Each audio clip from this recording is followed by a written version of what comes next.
Pemprov Sumatera Utara gencarkan program pemberdayaan ekonomi bagi warga kurang mampu. Melalui Dinas Sosial Saudara, bantuan sarana usaha disalurkan agar masyarakat mandiri secara ekonomi. Untuk membahas lebih lanjut, kita terhubung dengan Kepala Dinas Sosial Provinsi Sumatera Utara, Bapak Ilyan Chandra Simbolon.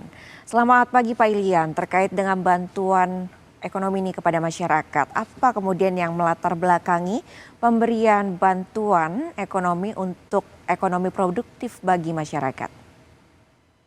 Baik, selamat pagi Mbak Carla.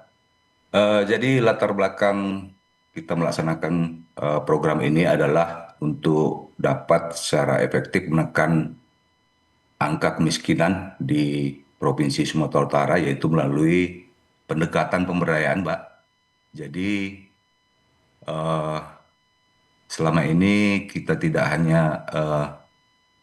lagi memberikan bantuan sosial itu yang sifatnya konsumtif, tetapi bagaimana caranya memberdayakan masyarakat miskin, khususnya yang berada di desil 1 sampai dengan 4. Jadi harapannya nanti dengan memberikan sarana usaha yang dapat digunakan masyarakat untuk menghasilkan pendapatan secara berkelanjutan, karena itu bantuan yang diberikan itu dipastikan sesuai dengan kebutuhan daripada calon penerima manfaat, seperti peralatan pangkas rambut, mesin jahit, peralatan pertanian, dan lain-lainnya.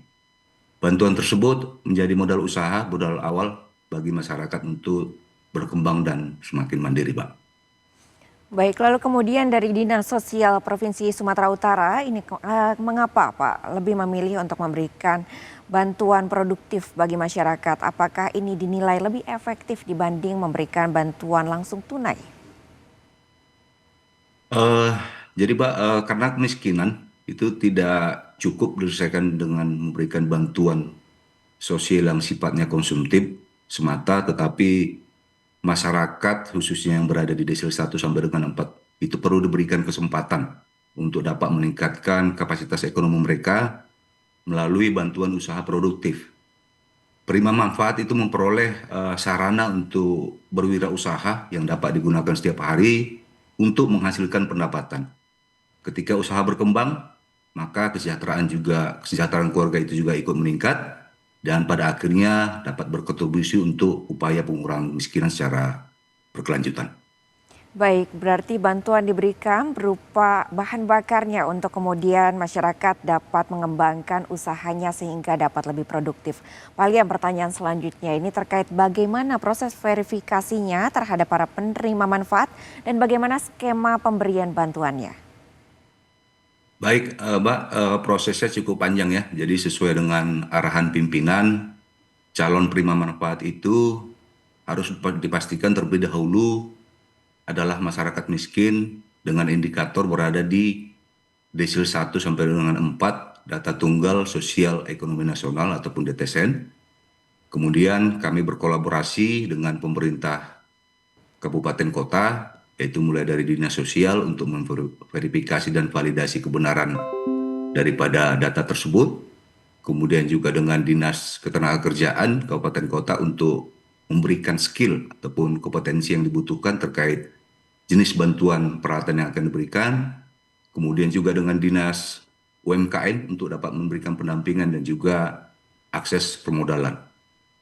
Kemudian ada monitoring dan pendampingan yang dilakukan secara berkala untuk dapat melihat perkembangan usaha dan memastikan bantuan tersebut benar-benar dimanfaatkan sesuai dengan peruntukannya. Jadi keberhasilan program ini, Mbak, ini memang ditentukan melalui sinergi dan kolaborasi antara pemerintah provinsi, kabupaten kota, dan juga instansi vertikal, Mbak.